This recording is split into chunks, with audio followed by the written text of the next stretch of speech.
Sudbury. As I prepare for landing, my desired approach speed is 83 knots. Depending on the wind and other atmospheric conditions, that speed may be higher.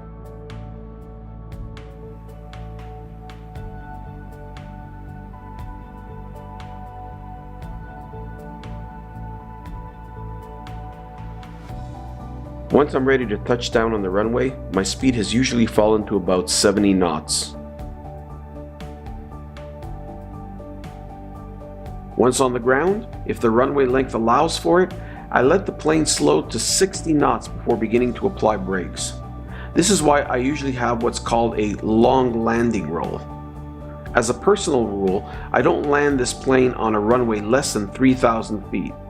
I can, and I have landed on shorter runways, but unless I'm not carrying passengers